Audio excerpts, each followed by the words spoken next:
America. The date is May 19, 1994. My name is Kiara Mendaros. I'm Janelle Douglas, and welcome to 403 News.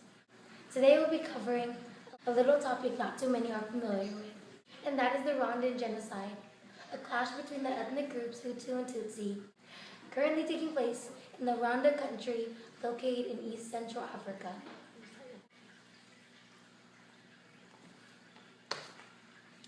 That's right, Janelle. And although we've only just caught wind of it, this event has been going on for 43 days now. It all started April 6th when a plane carrying President Habyarimana, who was a Hutu, got shot down.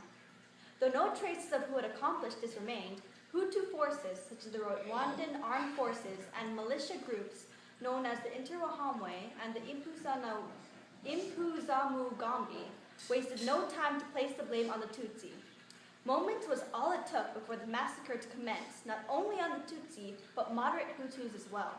What more, after the murder of moderate Hutu Prime Minister Agathe Uwilingiyimana and her 10 Belgian bodyguards in April 7, Hutu extremist military leaders made up a provisional government, quickly spreading this violent act all throughout Africa.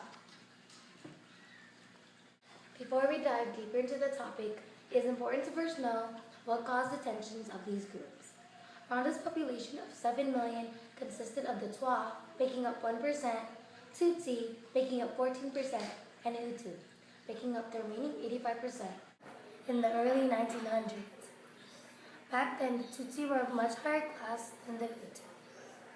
While the Hutu cultivated and farmed, the Tutsi were cattlers. The economic advantage they had over the Hutu helped the Tutsi into political power. European intervention further lengthened the bridge between the two ethnicities by denying political position to the Hutus and providing higher education to the Tutsi. Eventually, the sheer amount of social tension took the form of revolution.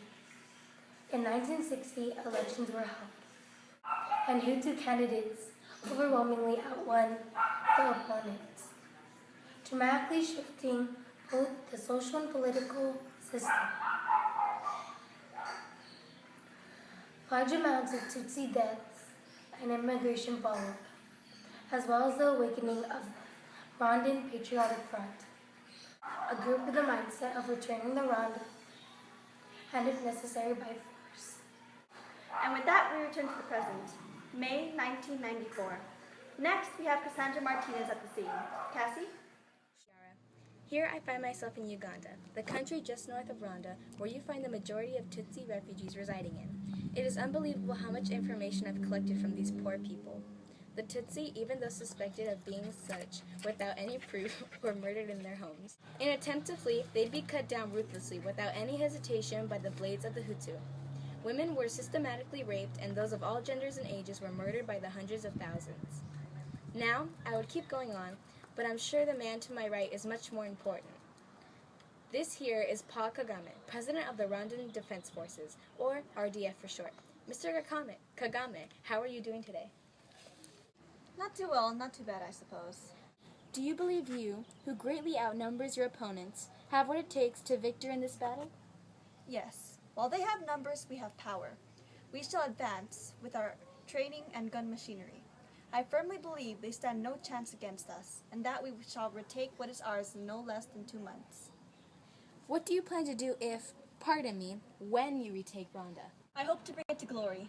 We used to have a generous economy receiving external aid and fair trade, so we had a sustained capital income growth with minimal inflation. But once world coffee prices fell in the 80s, one of our main exports, growth slowed 2.9% a year.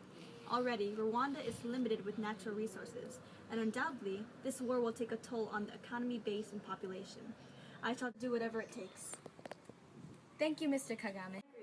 Thank you, Cassie. And with that, we move on to after this commercial break. In America, today's date is April 6, 2014. My name is Janelle Douglas. I'm Cassandra Martinez, and welcome to 403 News.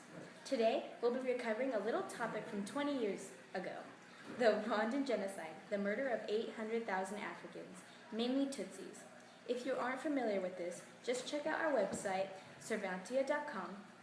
and type in the keywords Rwandan genocide in the search bar for a brief summary. Today marks the 20th anniversary of the event, and in commemoration, we've invited the president of Rwanda himself on set, Mr. Paul Kagame. Paul, it's good to see you. Tell us, how is Rwanda? We've come a long way.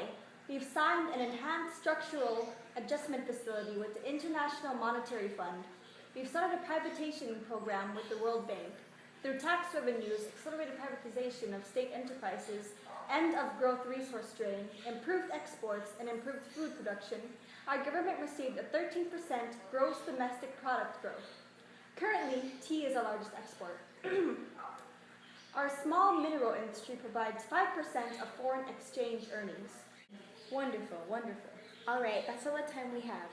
Thank you very much for taking the time to talk with us, Mr. Kagame.